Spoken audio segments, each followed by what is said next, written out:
শবনম বুবলির কথায় রাখলেন শাকিব খান। অপু বিশ্বাসকে নিয়ে নিজের বাসাতে ছেলে জয়ের জন্মদিন পালন করলেন, অথচ শাকিব খান একবারের জন্যও অপু বিশ্বাসের দিকে ঘুরে তাকালেন না, পাশে এসে বসলেন না, কোনো প্রকার ফটোশ্যুট শাকিব খান করলেন না। ভক্তরা এটা নিয়ে কি বলছেন? শবনম বুবলি ম্যাডামের প্রতি শাকিব খানের ভালোবাসা অনেক গুণ বেড়ে গিয়েছে, এটাই প্রমাণ করছে। বুবলি ম্যাডাম তিনি আমেরিকায় আছেন, তিনি চেয়েছিলেন জন্মদিনের আগে বাংলাদেশে আসবেন না, তবে শাকিব খান বাংলাদেশে আসলেও জন্মদিন পালন করলেন জাস্ট ফর ফর্মালিটি। সেই আয়োজনে শাকিব অপুকে দেখে কোনোভাবেই স্বামী স্ত্রী এই আচরণটা কিন্তু বোঝা যায়নি। দর্শক এবং ভক্তদের মনে অনেক রকমের প্রশ্ন উঠে এসেছে। এই সকল প্রশ্নের মধ্য থেকে একটি মাত্র প্রশ্ন যেটা খুব বেশি আলোচনা হচ্ছে, আমি নিউজেও দেখলাম এটা নিয়ে কথা বলতে, শাকিব খান অপু বিশ্বাসকে ইগনোর করলেন। কেন ইগনোর করলেন? নাকি অপু বিশ্বাস তিনি শাকিব খানকে ইগনোর করলেন? এখানে দুই রকমের প্রশ্ন রয়েছে।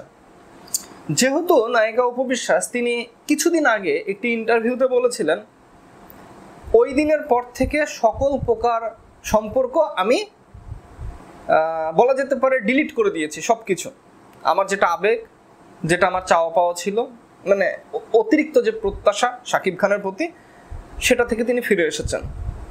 যখন আমেরিকাতে শাকিব বুবলি বীর খুব মজাদারভাবে বেশ কিছু ছবি প্রকাশ করেছিলেন, ওই সময় এই কথাগুলো হচ্ছিল।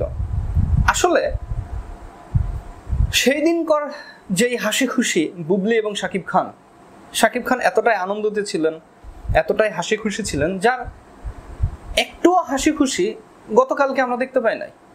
ছেলে জয়ের জন্মদিন, পরিবার নিয়ে কেক কাটা হচ্ছে, শাকিব খানের বাবা রয়েছে, মা রয়েছে, অপু বিশ্বাস রয়েছে, বোনের ছেলে মেয়ে রয়েছে, কিন্তু যেই ছবিগুলো আমরা দেখেছি সেইখানে কেমন যেন মনে হচ্ছিল যে দুজনের মাঝখানে একটা দেয়াল রয়েছে।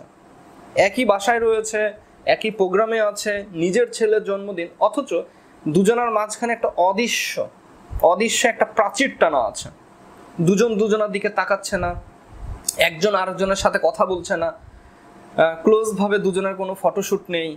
ছেলেকে নিয়ে দুজনের ফটোশ্যুট যেই আমরা দেখেছি যেগুলা, সেগুলো নিয়ে শাকিব অপুর মাঝখানে একটা ডিস্টেন্স লক্ষ্য করা গিয়েছে।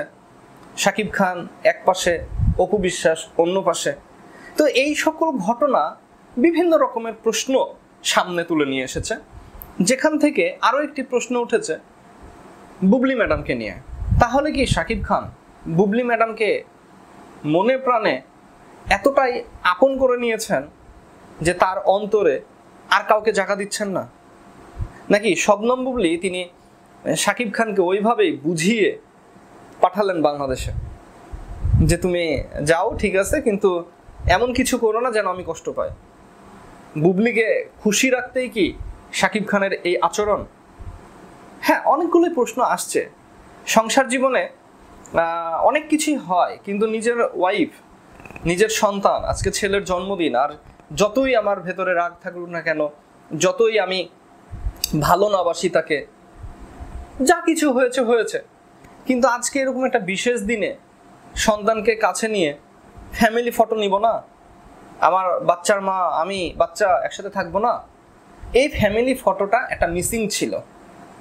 মনে হচ্ছে যেন দায় সারা কাজ করেছেন তারা, যে হ্যাঁ দায়বদ্ধতা ছিল। সোশ্যাল মিডিয়াতে অনেকে প্রশ্ন তুলেছেন, অনেক সাংবাদিক এটা নিয়ে ইস্যু তৈরি করবে, যে কারণে একটা দায়বদ্ধতা, জাস্ট দায় সারা কাজ।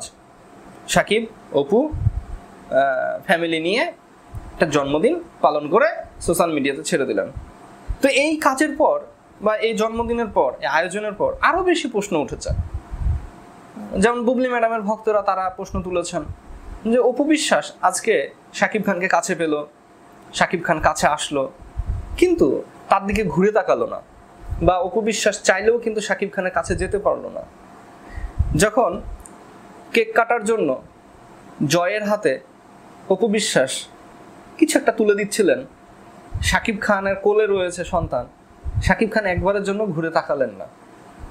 এই যে একটা ডিস্টেন্স, সোশ্যাল মিডিয়াতে অনেক ভক্তরাই অনেকভাবে ব্যাখ্যা করছেন। তবে আমার কাছে মনে হয়েছে সংসার জীবনে মনোমালিন্য, মান অভিমান এটা ভালোবাসার মতোই। ভালোবাসা যতটা জরুরি অতটাই জরুরি মান অভিমান থাকা। সংসারে যদি মান অভিমান না থাকে তাহলে আপনি ভালোবাসা কি সেটাকে আপনি ফিল করতে পারবেন না। তো যাই হোক, শাকিব ভাই, আপনাদের মনে আপনাদের অন্তরে কি আছে সেটা আপনারাই জানেন। অপু বিশ্বাস ম্যাডাম তিনি কিভাবে মেনটেন করছে, কিভাবে আপনাকে মানিয়ে নিবে সেটা তার ব্যক্তিগত ব্যাপার। তবে শবনম বুবলি আপনাদের দুজনের মধ্য থেকে অনেক সুখী। শিক্ষিত মানুষের একটা আলাদাই গুণ আছে, সে বিভিন্নভাবে শাকিব খানকে বুঝিয়ে গুছিয়ে মানিয়ে নিজের কাছে রেখেছেন, যেটার প্রমাণ আপনারা গত মাসে দেখেছেন। তো এই দিক থেকে যদি বলি তাহলে শবনম বুবলি তিনি যথেষ্ট ভাগ্যবান, যথেষ্ট সৌভাগ্যবান, তিনি লাকি বলা যেতে পারে। কারণ তিনি তার হাজবেন্ডের পাশে থেকে ভালোবাসাটাকে গ্রহণ করেছেন, ফটোশ্যুট করছেন, আমেরিকার মতো জায়গাতে ঘুরে বেড়াচ্ছেন, পার্কে যাচ্ছেন, চিড়িয়াখানায় যাচ্ছেন, কফি খাচ্ছেন, শপিং করছেন। মানে তিনি সর্বোপরি বুঝিয়ে দিলেন যে শাকিব খানের জীবনে তার যে প্রায়োরিটি, শাকিব খানের জীবনে তার যে অবস্থান, শাকিব খান তাকে কতটা সময় দেয় সেগুলো তিনি বুঝিয়ে দিলেন। তা আসলেই বুবলি ম্যাডাম তিনি এগিয়ে আছেন, অন্তত অপু বিশ্বাসের চাইতে অনেক গুণ এগিয়ে আছেন। অনেকে আবার বলবেন আমাকে যে উজ্জ্বল ভাই আপনি আজকে বুবলি ম্যাডামের পক্ষ নিয়ে কথা বলছেন। তা আসলে বুবলি ম্যাডামের পক্ষ নিয়ে আমি কথা বলছি না, যেটা আমরা দেখতে পেয়েছি, যেটা আমাদের চোখের সামনে দেখা যাচ্ছে আমরা সেটা নিয়ে কথা বললাম। সেই ছবি নিয়ে, সেই ফুটেজ নিয়ে আমরা ব্যাখ্যা দিলাম যে ছবির ভাষা বলে দিচ্ছে শাকিবের জীবনে কার অবস্থান সবচেয়ে শক্ত, শাকিব খান কাকে সবচেয়ে বেশি ভালোবাসে, বা অপু বুবলির মাঝখান থেকে কে কাছের, কতটা কাছের, সেটা কিন্তু ছবিগুলো প্রমাণ করে। তো ভাই ব্রাদার, আপনারা আপনাদের জায়গা থেকে মূল্যবান মতামত জানাবেন। আর আমাকে ভুল বোঝার মতো কিছুই নেই, আমি কারো পক্ষপাতিত্ব করি না। সোশ্যাল মিডিয়াতে যে নিউজগুলো দেখি সেগুলো নিয়ে ডিসকাস করি, সেগুলো নিয়েই কথা বলি। তো আমি আপনাদের এতটুকুই বলবো যে ভালোবাসার মানুষকে কাছে টেনেও ভালোবাসার পরিচয় দেওয়া যায়, আবার চোখের আড়ালে ইগনোর করে অভিমান করেও কিন্তু ভালোবাসার প্রমাণ দিতে হয় মাঝে মধ্যে। তো শাকিব খান বুবলি ম্যাডামকে কাছে টেনে ভালোবাসার প্রমাণ দিয়েছেন, আর এইদিকে অপু বিশ্বাসের সাথে বলা যেতে পারে অভিমান করে, মান করে, ইগনোর করে ভালোবাসা তিনি বোঝাচ্ছেন। হতেই পারে, এটা স্বাভাবিক ব্যাপার, সংসার জীবনে অনেক কিছুই হয়। আমরা এতটুকুই বলবো যে ছেলে জয়ের জন্মদিন শুভ হোক, আগামী পথ চলা শুভ হোক, ভালো থাকুক, এটাই চাইবো। আসসালামু আলাইকুম।